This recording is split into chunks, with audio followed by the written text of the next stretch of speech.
Hello. Today, continue the point of surface tension. त्याच्या आधीच्या लेक्चरला आपण behaviour of molecules, intermolecular force, cohesive force, adhesive force चे definition पाहिलं. तसंच आपण behaviour of molecules on liquid surface हे पाहिलं. तर सरफेस टेन्शन मध्ये आपण तेच रिलेशन पाहणार आहोत. तर बिहेवियर ऑफ लिक्विड्स मॉलिक्युल्स मध्ये आपण काय पाहतोय की डिफरंट नंबर ऑफ पोझिशन वरती आपण मॉलिक्युल घेतो ए, बी आणि सी. ए हा पॉइंट हा इनसाइड द लिक्विड होता, जो संपूर्णपणे डीप झालेला होता. बी हा पॉइंट हा रेंज ऑफ मॉलिक्युलर ह्या रेंजच्या आणि सरफेसच्या मध्ये होता. तर सी हा पॉइंट किंवा सी हा मॉलिक्युलचा पॉइंट आपण लिक्विडच्या सरफेस वरती घेतला होता. आता तिथे आपण ज्यावेळेस यांच्यावरती अप्लाय होणारा फोर्स हा नेहमी कुठे आला होता, म्हणजे इनसाइड तो ए मॉलिक्युलर होता, त्याच्यावरती अप्लाय होणारा फोर्स रिझल्टंट फोर्स हा 0 होता. तो संपूर्णपणे पाण्यामध्ये किंवा लिक्विड मध्ये डीप होता. पण बी आणि सी ह्या दोघांची जर आपण कंडिशन पाहिली तर ह्या दोन मॉलिक्युलच्या कंडिशन नुसार ते मॉलिक्युलचा मॅक्झिमम पार्ट हा इनसाइड द लिक्विड होता. आणि इनसाइड द लिक्विड असल्यामुळे त्यांच्यावर अप्लाय होणारा फोर्स हा डाऊनवर्ड डायरेक्शनला होता, ते आपण पाहिलं होतं. त्याचबरोबर तिथे जो सरफेस टेन्शन अप्लाय झाला तो स्ट्रेच्ड इलास्टिक मेम्ब्रेन्स ह्या प्रॉपर्टीने अप्लाय झाला होता. म्हणजे आपण सरफेस टेन्शनचे रिलेशनच्या प्रॉपर्टीमध्ये ते पाहिलंच होतं. ते जे रिलेशन तयार झालं ते कशामुळे तयार झालेलं आहे, तर स्ट्रेच्ड इलास्टिक मेम्ब्रेन्स.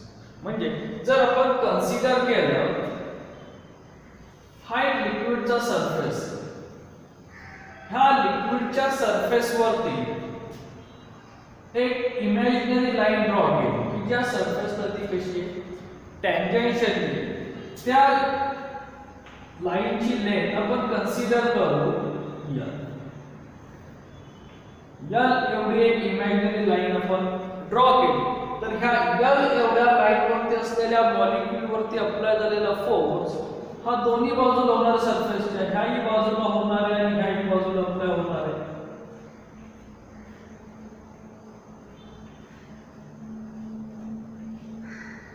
हा जो फोर्स आहे तो इक्वल अँड अपोजिट डायरेक्शनने अप्लाय होतो. म्हणजे इथला जो हा एक सिंगल मॉलिक्युल आहे, त्या सिंगल मॉलिक्युल वरती फक्त एकाच मॉलिक्युलचा जर विचार केला तर त्या एका मॉलिक्युल वरती अप्लाय झालेला फोर्स या डायरेक्शनने अप्लाय होतो आणि ह्या डायरेक्शनने अप्लाय होतो. म्हणजे त्याच्यावरती अप्लाय झालेला फोर्स हा फोर्स कसा आहे, इक्वल आहे आणि अपोजिट फोर्स आहे. आणि तो फोर्स जर आपण P पासून Q पर्यंत एवढ्या एका इमॅजिनरी लाईन वर जर घेतला, त्याची लेंथ काय ती आली. म्हणजे जो सरफेस वरती म्हणजे ह्या सरफेस वरती जे टेन्शन प्रोड्यूस होणार आहे ते टेन्शन ह्या लेंथ आणि या फोर्स मुळे तयार होणार आहे. आणि तीच आपली डेफिनेशन आहे. Surface tension is defined as the force acting per unit length. इथे आपण एक इमॅजिन केलेली लेंथ आहे, the force per unit length. The surface tension is defined as the force acting per unit imaginary length. आता ही जी imaginary length आहे, ह्या imaginary length म्हणजे simple example घेतलं ही आपण एक छोटीशी निडल आहे. ही निडल जर मी अशी ते डीप केली आणि तिला जर मी अशी बाहेर काढली तर त्यावेळेस त्या दोन मॉलिक्युलर रेंज पर्यंत आपल्याला ते ब्रेक करायचे नाही. मॉलिक्युलर रेंज पर्यंत यांच्यामध्ये काहीतरी फोर्स अप्लाय होतो की नाही, तोच फोर्स हे आपल्याला कशाने दाखवला जातोय तर लेंथने, म्हणजे F डिवायडेड बाय L. आता याचे डिफरन्स फॉर्म्युले, जर समजा तुमच्याकडे थिन लेंथ असेल किंवा त्याला आपण वायर म्हणू, निडल म्हणू, त्यावेळेस अप्लाय होणारा सरफेस टेन्शन काय असेल. आता निडल मध्ये त्याला एकच लेंथ आहे, एकदम पातळ असेल तर F डिवायडेड बाय L. जर आपल्याकडे थिक निडल असेल, थोडीशी जाड निडल किंवा फ्रेम किंवा आपण रेक्टँग्युलर फ्रेम किंवा कोणत्याही शेपची फ्रेम असेल त्यावेळेस अप्लाय होणारा सरफेस टेन्शन हा 2L येणार आहे. म्हणजे आता जर आपण ह्याला जर डीप केलं पाण्यामध्ये तर ह्या एका लेंथला लागून सरफेस येणार आहे, ह्या दुसऱ्या लेंथला लागून सुद्धा सरफेस येणार आहे की नाही.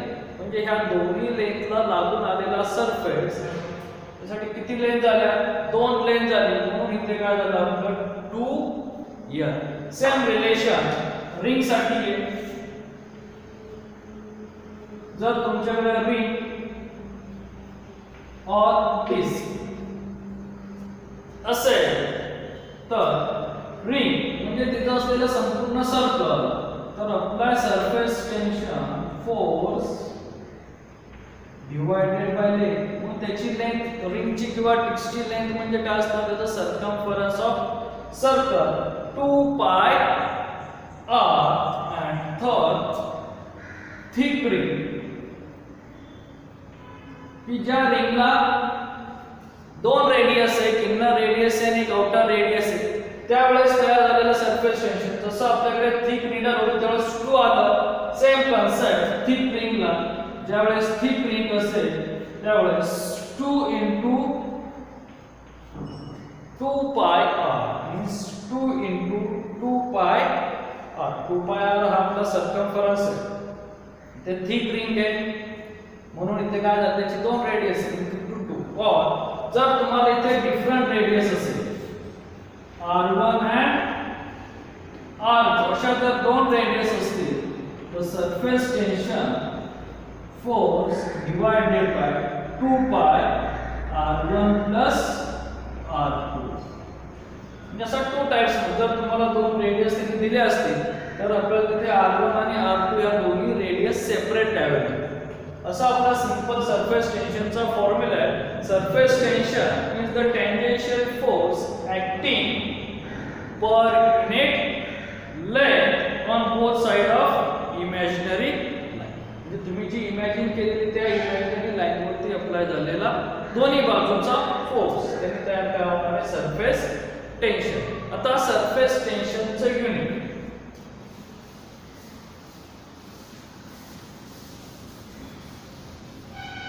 सरफेस टेन्शनचं युनिट काय आहे,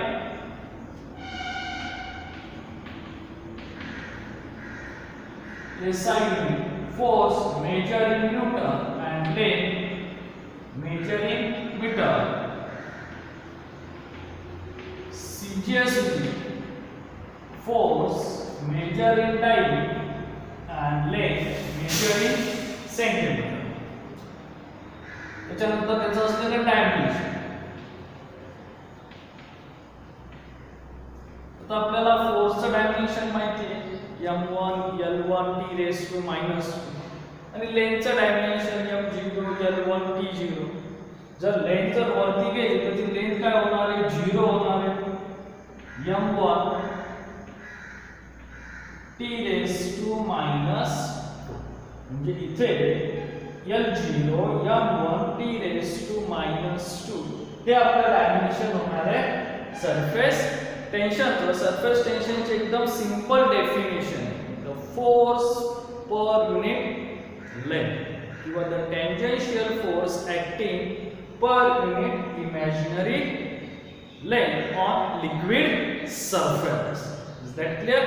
सरफेस टेन्शन समजलं. आपल्याला फक्त सरफेस वरचा पाहायचं, सरफेसच्या आतमधल्या मॉलिक्यूलचं नाही, म्हणजे रेंज ऑफ मॉलिक्यूलच्या खालचे जे मॉलिक्यूल्स आहेत लिक्विड मध्येचा नाही, आपल्याला फक्त रेंज ऑफ मॉलिक्यूल पासून असलेल्या सरफेस पर्यंतच्या लिक्विड मॉलिक्यूल वरचाच इफेक्ट पाहायचा. कारण जो आतमधला मॉलिक्यूल आहे त्याच्यावरती अप्लाय होणारा, जो संपूर्णपणे पाण्यामध्ये डीप आहे त्या मॉलिक्यूल वरती अप्लाय होणारा रिझल्टंट फोर्स हा 0 असणार आहे. पण जे सरफेस वरती ज्यांचा हाफ पार्ट एअर मध्ये आणि हाफ पार्ट लिक्विड मध्ये, तर त्यांच्यावरती अप्लाय होणारा फोर्स कोएक्सिव फोर्स म्हणतो कुठे असणार आहे, डाऊनवर्ड किंवा इनसाइड द लिक्विड असणार आहे. आणि तोच आपल्याला फोर्स पाहायचा आहे. आता तो जो फोर्स आपण पाहिला त्याचा असलेला सेकंड रिलेशन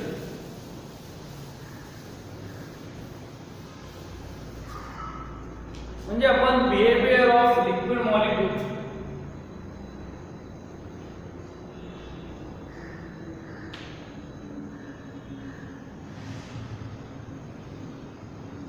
ही आपली रेंज ऑफ मॉलिक्यूल आहे. हा ए पॉइंट संपूर्णपणे मध्ये डीप होता. हा B point between the surface level and range of molecule, आणि हा सी पॉइंट जो सरफेस वर. असे आपण 3 पॉइंट घेतले. आता ह्या 3 पॉइंट्स मध्ये जो मॉलिक्युलर ए पोझिशनचा मॉलिक्यूल आहे त्याच्यावरती अप्लाय होणारा कोहेसिव्ह फोर्स हा लार्ज आहे ॲज कंपेअर टू बी आणि सी.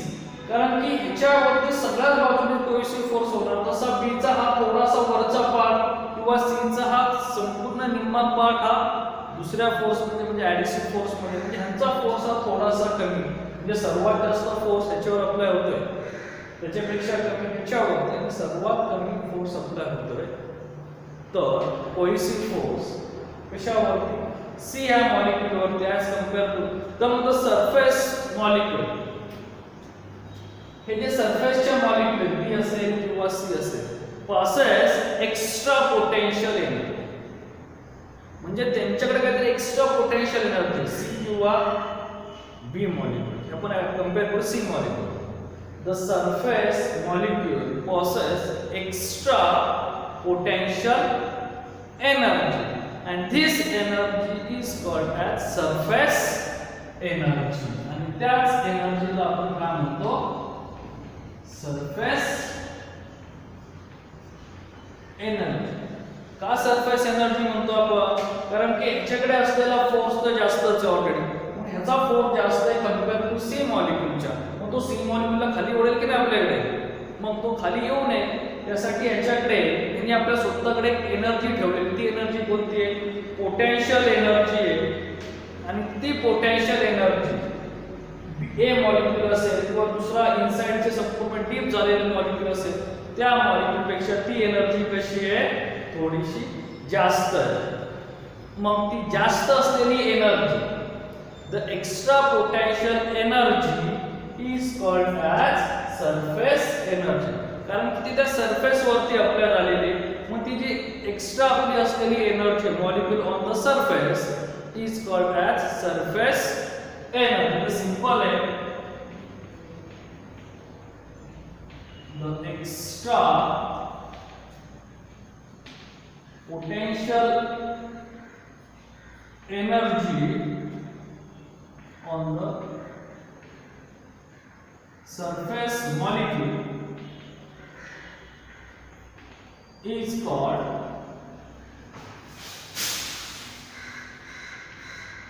surface energy. जी एक्स्ट्रा असलेली सरफेस पोटेन्शियल एनर्जी, ती पोटेन्शियल एनर्जी म्हणजे आपली सरफेस एनर्जी. तर ते सरफेस एनर्जी म्हणजे काय? एकदम सोपा कन्सेप्ट आहे. इथे आपण 3 मॉलिक्यूल घेतले ए, बी आणि सी. जे आपलं आधी झाले ए हा संपूर्णपणे पाण्यामध्ये डीप आहे, त्याच्यावरती असलेला कोहेसिव्ह फोर्स हा बी आणि सी च्या कंपॅरेटिव्ह जास्त आहे. इथे फक्त आपण ए आणि सी चाच विचार.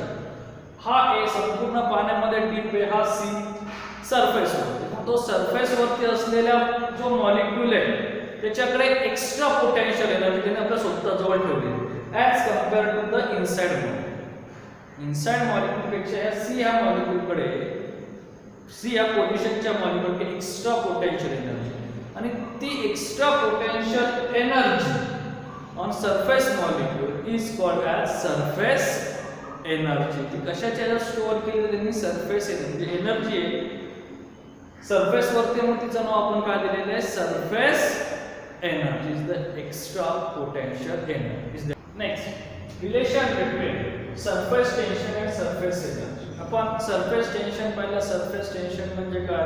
The tangential force acting per unit imaginary length. आणि सरफेस एनर्जी म्हणजे काय? जी सरफेस वरची एक्स्ट्रा असलेली पोटेन्शियल एनर्जी त्यालाच आपण काय म्हणतो? Surface energy. मग ह्या दोघांचं असलेलं रिलेशन आपण पाहणार. इथे आपण कन्सिडर करतोय एक P dash P S and S dash एक रेक्टँग्युलर फ्रेम, की जी रेक्टँग्युलर फ्रेम आपण लिक्विड मध्ये डीप करणार. सोप सोल्युशनचं असलेलं जे लिक्विड आहे त्याच्यामध्ये डीप करणार आहे, आणि त्या डीप झालेल्या फ्रेम मध्ये QR ही एक मुव्हेबल फ्रेम किंवा मुव्हेबल स्केल की जी पुढे आणि पाठीमागे काय होणार आहे अप्लाय होणार. बरोबर. आता ज्यावेळेस ती आपण त्या पाण्यामध्ये डीप करणार आहोत त्यावेळेस त्या लिक्विडचा म्हणजे सोप सोल्युशनच्या इनसाइड म्हणून एक फोर्स अप्लाय होतो जो कुठे असेल towards the direction of PS. या पीएस डायरेक्शन वरती एक फोर्स अप्लाय होतो. ह्या इमॅजिनरी असलेली जी मुव्हेबल लाईन त्याची सरफेस वरती बरोबर ती त्या सरफेस वरती ठेवली की तो आतमध्ये इनसाइड टुवर्ड्स द लिक्विड एक फोर्स अप्लाय होणार आहे. तो फोर्स म्हणजे कोणता आहे आपल्याकडे असलेला टँजेन्शियल फोर्स आहे. तो टँजेन्शियल फोर्स या एवढ्या लेंथवर काय होणार आहे अप्लाय होणार. मग तिथे तयार झालेला surface tension is equal to F divided by 2L.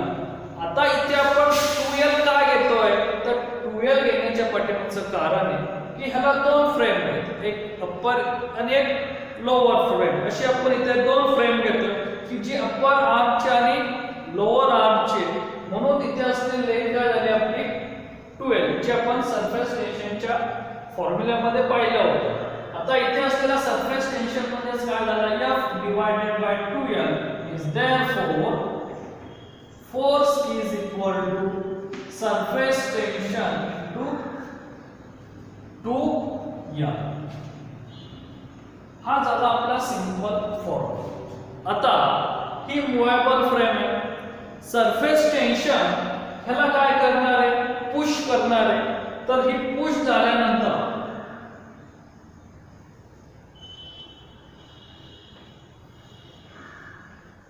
movable frame are pushed to the position of Q dash to R. He Q dash आणि R dash या पोझिशनला काय झालं मूव्ह झालं. The displacement of position is dx. त्या दोघांमध्ये झालेलं म्हणजे ओरिजिनल कंडिशनला आणि नंतरच्या कंडिशनला झालेलं डिस्प्लेसमेंट काय dx. आता इकडे येण्यासाठी सुद्धा एक फोर्स अप्लाय करावा लागेल की नाही. ही फ्रेम आता इकडे आली मग त्याच्यावर अप्लाय झालेला फोर्स आपण काय म्हणू F डॅश. सुरुवातीला ती आत गेली आता ती कुठे आली बाहेर आली. बाहेर आल्यानंतर तिथे अप्लाय झालेला फोर्स काय F डॅश. ह्या इमॅजिनरी लाईनवरच्या ह्या पॉइंटवरती आपण इमॅजिन करतो एकच पॉइंट एक ह्या बाजूला फोर्स झाला आणि ह्या बाजूला फोर्स अप्लाय झाला. हे दोन्ही फोर्स सारखेच आहेत कारण ते इक्वल आणि अपोजिट फोर्स आहे की जे आपण डेफिनेशन मध्ये पाहिलं होतं की तुमच्या इमॅजिनरी लाईनवरती टँजेन्शियल अप्लाय झालेले फोर्स हे इक्वली आणि अपोजिट डायरेक्शन मध्ये असतात. Is therefore F is equal to F dash. म्हणजे तुमचा असलेला F आणि F डॅश काय सारखाच आहे. Is therefore F dash is equal to surface tension into 2L.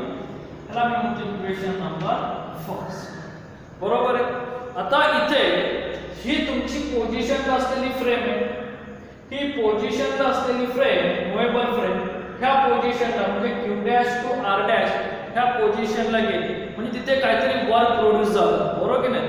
Without work produce होता तो आपली जागा बदलणार नाही. म्हणजे तिथे तयार झालेला वर्क डन हे वर्क डन कशामुळे झालं तिथे अप्लाय झालेला फोर्स इथून ह्या पोझिशनला येण्यासाठी अप्लाय झालेला force F dash into displacement इथे तयार झालेलं डिस्प्लेसमेंट ते काय झालं F डॅश इनटू dx. तिथे तयार झालेलं वर्क हा इथून इथपर्यंत आलं म्हणजे वर्क तयार झालं. ते work done dw is equal to F dash into dx. F dash म्हणजेच काय आहे सरफेस टेन्शन इनटू 2L आणि into dx. 2L into dx. जर आपण फक्त आता विचार करतो आपल्याला पुढचीच फ्रेम दिसते पाठीमागची फ्रेम आपल्याला दिसत नाही. म्हणजे जर आपण पाहिलं तर फ्रेमचा म्हणजे ह्या फ्रेमचा फक्त आपल्याला हा फ्रंट व्ह्यू दिसतो. इथून इथपर्यंतची फ्रेम आहे तर डिस्प्लेसमेंट काय dx एवढं आहे. बरोबर आहे. तर मग हा काय झाला आपला सरफेस एरिया झाला. तसाच ह्या बाजूची सुद्धा आपण एक लेंथ इमॅजिन केलेली आहे म्हणजे ही दुसरी एक ह्या बाजूची आणि एक ह्या बाजूची. तर मग ह्याचा सुद्धा एरिया येणार आहे म्हणजे इथे हा 2L into dx हा 2L into dx म्हणजेच काय आहे चेंज इन एरिया.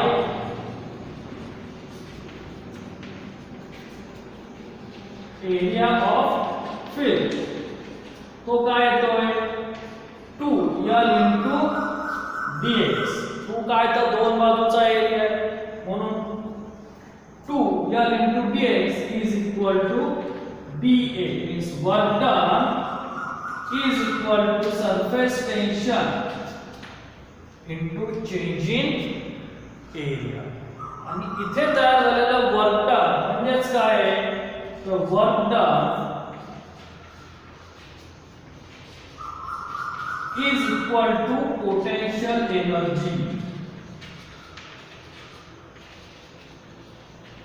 इथे जे वर्क तयार होतं ते कोणत्या एनर्जीचा पार्ट आहे तर पोटेन्शियल एनर्जी म्हणजे रेस्ट असलेली एनर्जी करते. आपले मॉलिक्यूल कोणत्या कंडिशनला रेस्ट आपण हायड्रोस्टॅटिक्स मध्ये स्टडी करतोय म्हणजे रेस्ट कंडिशनला असेल तर एनर्जी कोणती येते पोटेन्शियल एनर्जी येते. आणि आपण सरफेस एनर्जीच्या वेळेस पाहिले की जी सरफेस वरती एक्स्ट्रा असलेली एनर्जी ती एनर्जी म्हणजे कोणती तर potential energy means potential energy is equal to surface energy. म्हणजे जी आपली एक्स्ट्रा असलेली पोटेन्शियल एनर्जी ती एक्स्ट्रा असलेली पोटेन्शियल एनर्जी म्हणजेच काय तयार होतं सरफेस एनर्जी. पोटेन्शियल एनर्जी म्हणजेच काय ते तयार झालेलं वर्क डन आणि surface energy is equal to potential energy is equal to surface tension into change in area. The relation between surface energy and surface tension or the relation between potential energy surface tension and change in area and the relation between surface tension is defined as the surface energy per unit change in area or potential energy per unit change in area. तर तुमचं आपल्याला surface tension आणि surface energy तुमचं काय आहे surface tension is defined as the ratio of surface energy to change in area. असं आपला simple relation तयार होतं. आता इथे सरफेस एनर्जी साठी आपण जे काय रिलेशन पाहिलेलं ते बेसिकली सोप्या ह्याच्यात समजून घेऊ. आपल्याला एनर्जी फाइंड आउट करायची. एनर्जी ही दोन फॉर्म मध्ये असते कायनेटिक एनर्जी आणि पोटेन्शियल एनर्जी. बरोबर आहे बेसिक. तर कायनेटिक एनर्जी मोशन मध्ये येते तर पोटेन्शियल एनर्जी रेस्ट कंडिशनला येते. आता इथे आपले जे लिक्विड मॉलिक्यूल आहे ते रेस्ट कंडिशनला आहे म्हणून आपण असलेली एनर्जी कोणती घेतली पोटेन्शियल एनर्जी घेतली. आणि मग ती पोटेन्शियल एनर्जी ज्यावेळेस रेस्ट कंडिशनला असेल त्यावेळेस त्याच्यामध्ये वर्क प्रोड्यूस होतो आणि तो वर्क म्हणजेच काय फोर्स इनटू डिस्प्लेसमेंट. तुम्ही किती फोर्स अप्लाय करता त्याच्यावर त्याचं डिपेंडेंट आहे displacement means work done is equal to force into displacement. मग आपली जी फ्रेम आहे जी मूवेबल फ्रेम आपण क्यूआर घेतो तिचं डिस्प्लेसमेंट हे अपोजिट डायरेक्शनला झालेलं म्हणजे क्यू डॅश आर डॅश या बाजूला झाले. तिथं असलेला हा फोर्स आणि तुमचा टुवर्ड्स किंवा इनसाइड द लिक्विडला झालेला फोर्स हा सारखाच येतो जे आपण सरफेस टेंशनच्या डेफिनेशन मध्ये पाहिलेलं आहे की इमॅजिनरी पॉइंटवर अप्लाय झालेला फोर्स हा इक्वल आणि अपोजिट डायरेक्शन मध्ये असतो. म्हणजे हे दोन्ही फोर्स सारखे येतात. मग सरफेस टेंशनचं रिलेशन काय तर surface tension is equal to force divided by imaginary length. आता इथे आपण 2l काय घेतला तर इथे असलेली लेंथ दोन आहे एक इनर साइडची आहे आणि एक आउटर साइडची किंवा एक अप्पर लेवलची आणि एक लोअर लेवलची. अशी आपल्याकडे दोन लेंथ आहेत म्हणून आपण काय झालंय 2l घेतले. This the basic simple concept. Surface tension is defined as the ratio of surface energy to change in area. Okay.